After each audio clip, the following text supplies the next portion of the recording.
Hello viewers, welcome back to Fazil Khan tutorial. आज के इस वीडियो में देखेंगे अपन cost accounting unit 4 unit and job costing के रिलेटेड मोस्ट इंपॉर्टेंट क्वेश्चंस करा रहा हूँ। ये इंट्रोडक्शन वीडियो है। इसमें जो है सो मैं आप लोगों को इंट्रोडक्शन कराऊंगा कॉस्ट अकाउंटिंग के यूनिट 4 से। अगर कॉस्ट शीट के रिलेटेड प्रॉब्लम्स आए तो आप लोग किस तरीके से हैंडल करना और सॉल्व करना, उस चीज़ को बता रहा हूँ मैं।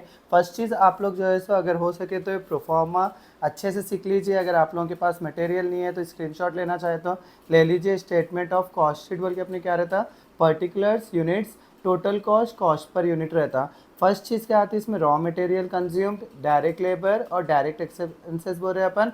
इसको ही क्या बोल रहे हैं, तीन चीज़ों को मिलाए तो अपना क्या बन जा रहा, प्राइम कॉस्ट मिल जा रहा। अगर आप लोगों को कुछ भी नहीं आया तो एटलीस्ट प्रोफॉर्मा डाल के आए तो कुछ ना कुछ मार्क्स मिल जाएंगे। अगर प्रोफॉर्मा सीख गए बोले तो आप उसमें कुछ ना कुछ तो लिख कर ही आते हैं कैसा भी। उसके बाद में क्या करने का, ऐड फैक्ट्री और वर्कर ओवरहेड्स बोलते हैं अपन, add opening work in progress, उसमें से क्या करने का है, माइनस क्या कर लेने का है, क्लोजिंग वर्क इन प्रोग्रेस कर लेने का है। सो जो भी आ रहा है यहाँ पे बाहर लिख रहे हैं अपन, उसको ही अपन क्या बोल रहे हैं, फैक्ट्री ऑफ वर्क कॉस्ट बोल रहे हैं। अगर उसमें एडमिनिस्ट्रेशन ओवरहेड्स को ऐड कर लिए समझ जाओ, वो क्या बन जा रहा है, अपना कॉस्ट ऑफ प्रोडक्शन बन जा रहा। उसके बाद में अगर क्वेश्चन में opening stock of finish goods दिया, closing stock of finish goods दिया, तो माइनस कर लेके अपन क्या करना, कॉस्ट ऑफ गुड्स सोल्ड निकाल लेना। उसके बाद में क्या ऐड करना, अपन सेलिंग एंड डिस्ट्रीब्यूशन ओवरहेड्स को ऐड कर लेना और अपना आंसर आ जाता। सो इस वे से अपन क्या करने का है, इसकी प्रोफॉर्मा अगर आप अच्छे से सीख लिए समझ जाओ। अगर स्क्रीनशॉट लेना चाह रहे तो स्क्रीनशॉट भी ले लीजिए। और इसके ऊपर क्या होता है, थियरी क्वेश्चन आया तो भी ये प्रोफॉर्मा डाल के उसको थोड़ा बहुत एक्सप्लेन कर दिए समझ जाओ, आप लोगों को क्या आता, मार्क्स मिल जाएंगे। सो अपन एक क्वेश्चन लेंगे, एग्जाम्पल क्वेश्चन लेंगे, क्योंकि प्रोफॉर्मा से ज़्यादातर बच्चों को समझ में नहीं आता। एक एग्जाम्पल प्रॉब्लम दिए तो अपन ईजिली बच्चे समझ सकते हैं। सो अपने को देखो यहाँ पे फर्स्ट ऑलरेडी अगर लिखना चाह रहे तो आप लोग ऐसा लिख के भी रख ले सकते हैं, लेकिन मेरा मान के चलो आप लोग प्रैक्टिस करते गए क्वेश्चंस तो ऑटोमेटिक आप लोग क्या आता, ये लिख लेना आ जाता। सो अपन देखेंगे फर्स्ट चीज़ यहाँ पे क्वेश्चन में देखो क्या बता रहा है, 7500 यूनिट्स है कहते हैं एक स्टैंडर्ड प्रोडक्ट के, were manufacture during the month of April 2018। 7000 unit sold करे कहते हैं 7 पर यूनिट। मटेरियल कंज्यूम कितना हुआ कहते हैं 26,000 एंड डायरेक्ट वेजेस कितना हुआ 7,800। Works overhead 2,200। Office overhead is charge on the basis of 15% on work cost and selling overhead at 25 paisa per unit sold. Compile a cost sheet showing cost per unit and profit per month. So इसमें देखो cost per unit और profit per month बोल रहा है, बोल के अपन क्या करना, total amount, cost per unit यहाँ पर पर्टिकुलर लिख ले रहा। जैसा आप लोगों को मटेरियल दिखते ही क्या करना है, अपना पहले मटेरियल लिख लेना, मटेरियल कंज्यूम्ड, या तो मटेरियल्स भी लिख सकते हैं आप ना। उसके बाद में क्या है, direct wages. So material consume कितना हुआ कहते हैं, यहाँ पे कितना बता रहा है, यहाँ पे 26,000 बता रहा ना। सो 26,000 लिख लिया हमें। उसके बाद में यहाँ पे डायरेक्ट वेजेस कितने हैं बता रहा, 7,800 है बरा। सो इन दोनों का टोटल करें समझ जाओ, अपने क्या आ जाता, प्राइम कॉस्ट आया था, प्राइम कॉस्ट। सो अपने को इसका टोटल करें तो कितना आ रहा कहते, 33,800 आ रहा। देखो आप लोगों को कॉस्ट पर यूनिट निकालना है बोले तो यहाँ पर टोटल आउटपुट कितना बना है वो लोग, कितने यूनिट्स थे, 7,500 यूनिट्स थे ना। तो हर आंसर को कितने से इंटू करना है, अपना 7,500 से इंटू करना। सो 26,000 है ना अपना यहाँ पे, 26,000 डिवाइडेड बाई 7,500। सो 3.4666 आ रहा, तो मैं क्या ले ले रहा हूँ यहाँ पे, 3.47 ले लेंगे अपन। फिर 7,800 डिवाइडेड बाई 7,500 करें तो मेरे कितना आ रहा है, 1.04 आ रहा, 1.04। इन दोनों का टोटल करें तो मेरे कितना आ रहा, 3.47, 1.04 करें तो 4.51 आ रहा। वंस ये अपना प्राइम कॉस्ट आगे बढ़ने से इसमें क्या ऐड करते हैं अपन, वर्क्स ओवरहेड ऐड करते, add works overhead. Works overhead कितना दिया उन्हें यहाँ पे क्वेश्चन में, 2,200 दिया, 2,200। 33,800 में मैं 2,200 ऐड करा तो कितना हो जा रहा हो, 36,000 हो जा रहा। इसको अपन क्या बोल रहे हैं, वर्क कॉस्ट बोलते हैं अपन इसको। नामा याद रख लेने का है, देखो आगे जाके आप लोगों को बहुत ज़्यादा इंपॉर्टेंट हो जाते हैं नामा। जैसे कि मटेरियल और डायरेक्ट वेजेस को ऐड करें तो क्या हो जा रहा है, प्राइम कॉस्ट हो जा रहा। उसमें ही अगर मैं वर्क ओवरहेड ऐड कर दिया तो वो क्या बन जा रहा है, मेरा वर्क कॉस्ट बन जा रहा, क्योंकि इसमें खाली क्या है, वर्क ओवरहेड दिया, opening work in progress, closing work in progress, ऐसा क्वेश्चन में नहीं दिया, अपने प्रोफॉर्मा में है जैसा ये दो चीज़ें नहीं दिया ना, इसीलिए अपन क्या करें, डायरेक्टली वर्क ओवरहेड बोल के लिख ले रहे हैं यहाँ पे। अब इसका भी 2,200 का भी क्या निकालेंगे अपन, कॉस्ट पर यूनिट निकालेंगे। 2,200 डिवाइडेड बाई 7,500 करें तो अपन कितना आ रहा है 0.29 आ रहा, सो 0.29, 4.51 में 0.29 मिला है तो 4.51 प्लस 0.29 मिला है तो मेरे कितना आ रहा है 4.80 आ रहा। नेक्स्ट क्या है, अपने को वर्क कॉस्ट ऐड कर लिया बनने से, इसमें क्या बता रहा है, office overhead is charge on the basis of 15% on work cost.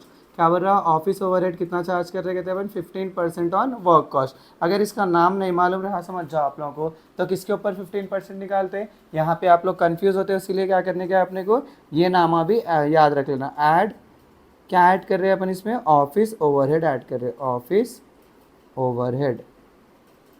तो ऑफिस ओवरहेड कितना बोल रहा हूँ 15% ऑफ वर्क कॉस्ट का कितना है अपना 36,000 है ना, 36,000 कर ले रहा हूँ मैं। सो 15% ऑफ 36,000 मतलब 36,000 इंटू 15% करे तो कितना आ रहा है मेरे को 5,400 आ रहा। इसका क्या कर रहा हूँ मैं, प्लस कर ले रहा हूँ, तो इसको कितना आ जा रहा है 41,400 हो रहा।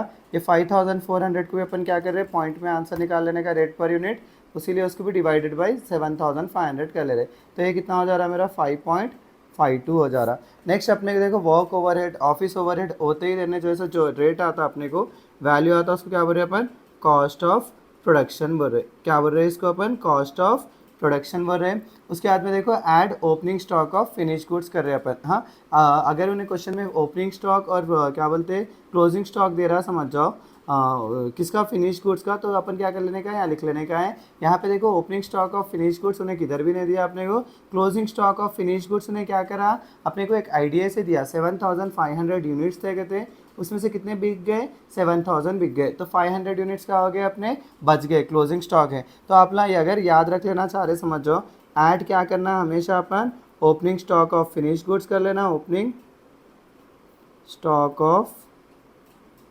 फिनिश गुड्स, FG लिख रहा हूँ देखो मैं, यहाँ पे ये रेट नहीं है इसका बोल के अपन क्या कर रहे हैं, इसको लीव कर दे रहे। फिर से अगेन ये क्या हो जा रहा है मेरा 41,400 5.52 हो जा रहा। फिर नेक्स्ट क्या है अपने पास में, less closing stock of finish goods कर रहे हैं अपन यहाँ पे, closing stock of finish FG। तो अपने पास देखो 7,500 गुड्स थे, उसमें से सेल कितने हो गए बोला उन्हें, 7,000 हो गए बोला, तो बचे कितने अपने 500 बचे। उसका रेट क्या चल रहा, करेंटली रेट जो भी चल रहा उससे ही इंटू करते हैं अपन, क्या रेट है 5.52 है बोल के 5.52 से, उसीलिए रेट कॉस्ट पर यूनिट हमेशा अपन साथ ही साथ में निकाल लेते रहना। 500 इंटू 5.52 करे तो कितना आ रहा है मेरे को 2,760 आ रहा। 2,760 को क्या करने का है अपने को यहाँ पर माइनस करने का है, वैसे ही अपने क्या करने का इसका भी क्या होते हैं 2,760 यहाँ पे अपन क्या करने का रेट पर यूनिट में माइनस नहीं करना अपन। सो 41,400 में से कितना निकालने का है मेरे को 41,400 माइनस 2,760 को माइनस कर रहा हूँ मैं। सो कितना हो जा रहा है 38,640 हो जा रहा, और रेट अपना क्या चल रहा 5.52 ही चल रहा।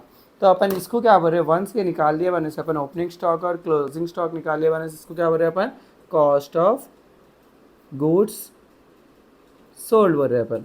उसके बाद में देखो अपने क्या करने का है, सेलिंग ओवरहेड ऐड करने का, ऐड सेलिंग ओवरहेड। आप लोग टेंशन मत लीजिए, अपन और कई सारे ऐसे एग्जाम्पल प्रॉब्लम्स करेंगे, उससे और भी आप लोगों क्या रहेगा, और भी डिटेल में समझ में आएगा। सो अपने को देखो 7,000 इंटू यहाँ पर कितना पैसा बोल रहा है 25 पैसा पर यूनिट सोल्ड बोल रहा है। सेलिंग ओवरहेड क्या है कहते हैं अपने 25 पैसा पर यूनिट सोल्ड बोल रहा है। सो 0.25 होता ना 25 पैसा, तो 7,000 इंटू 0.25 करे तो कितना आ रहा है मेरे 1750 आ रहा। 1750 ये भी क्या होता अपना ऐड हो जाता, और यहाँ पे 1750 डिवाइडेड बाई क्या करने का अपने को 7,500 करे तो इसका कितना आ रहा 0.23 आ रहा। सो यहाँ पे अपन टोटल करें तो इसका कितना आ जा रहा 40,390, और इसका कितना आ जा रहा है अपने को 5.75, ये 0.25 ले रहे हैं अपन, क्योंकि यहाँ पे क्या उन्हें डायरेक्टली दे दिया ना अपने को कितना 0.25 बोल के, उसीलिए 5.52 प्लस 0.25 कर लेने का है, प्लस 0. अगर उन्हें नहीं दिया तो अपन क्या करते थे, इसको डिवाइड करके लिखते थे, और उन्हें डायरेक्टली अपने 25 पैसा पर यूनिट सोल्ड बोले तो अपन यहाँ पे क्या लिख ले रहे, डायरेक्टली 25 पैसा लिख ले रहे, 5.77 हो जा रहा। अब देखो उन्हें क्या दिया, इसको क्या बोल रहे हैं अपन, कॉस्ट ऑफ सेल्स या तो टोटल कॉस्ट बोलते हैं इसको, कॉस्ट ऑफ सेल्स और टोटल कॉस्ट बोलते हैं अपन। वंस ये हो गया वन से अपने क्या करने का है, प्रॉफिट निकालने का है। लेकिन उन्हें प्रॉफिट कुछ भी दिया आपने को, प्रॉफिट नहीं दिया लेकिन सेल्स का प्राइस दे दिया उन्हें। सेल्स कितना हुआ बोला, 7000 यूनिट सोल्ड करा गए थे उन्हें। रेट क्या बोल रहा उन्हें, 7000 यूनिट सोल्ड 7 पर यूनिट। तो इसीलिए अपन क्या कर लेने का है, यहाँ पे सेल्स बोल के लिख लेंगे, 7000 इंटू 7 लिख लेने का है। 7000 इंटू 7 करे तो यहाँ पे टोटल भी कर लेना, देखो यहीं पर 7000 इंटू 7 करे तो मेरे कितना होना था, 49,000 रुपीज़ आए मेरे को कितना कॉस्ट हुआ था बनाने में प्रोडक्ट का, 40,390 हुआ था। लेकिन मैं कमाया कितना, 49,000, और रेट क्या है इसका, 7 है। सो इसमें से इसको माइनस कर लिए तो अपने क्या आया था, अपना प्रॉफिट आया था। सो 49,000 में से 40,390 को माइनस करने का है। 49,000 में से 40,390 को माइनस करें तो मेरा कितना आ रहा, 8,610 मेरा क्या है प्रॉफिट होता। 7 रुपीज़ में से 5.77 माइनस करने का अपने को, तो अपने को प्रॉफिट क्या रेट पे पड़ा, रेट यूनिट पर, कॉस्ट पर यूनिट कितना मिला अपने को प्रॉफिट, 1.23 मिला। देखो फिर से समझा रहा हूँ, सेल्स हमेशा अपन क्या करते हैं, क्वेश्चन में दे दिया तो लास्ट में सेल्स लिख लेते हैं। आपको जितना याद है उतना भी करें तो आपको कुछ ना कुछ मार्क्स मिलते रहेंगे। आप लोग प्रोफॉर्मा अच्छे से परफेक्ट कर लिए समझ जाओ, डैम श्योर आप लोगों को मार्क्स अच्छे से स्कोर कर ले सकते हैं अपना। सो ये था मेरा आज का जो है सो इंट्रोडक्शन और एग्जाम्पल प्रॉब्लम लिया मैं। इसके ऊपर और कई सारे प्रॉब्लम्स कराता हूँ मैं, क्या बोलते हैं, कॉस्ट शीट के ऊपर। उसके बाद अपन एस्टिमेटेड कॉस्ट शीट पे जाएंगे। सो आप लोगों को टेंशन मत लीजिए, अपना डेली आप लोग ऐसे ही प्रैक्टिस करते रहिए। सो डैम श्योर आप लोग ईजिली कॉस्ट अकाउंटिंग पास हो जा सकते हैं अपन। इसी के साथ मेरा आज का वीडियो मैं यहीं ख़त्म करता हूँ। Please do like share and subscribe to Fazil Khan tutorial.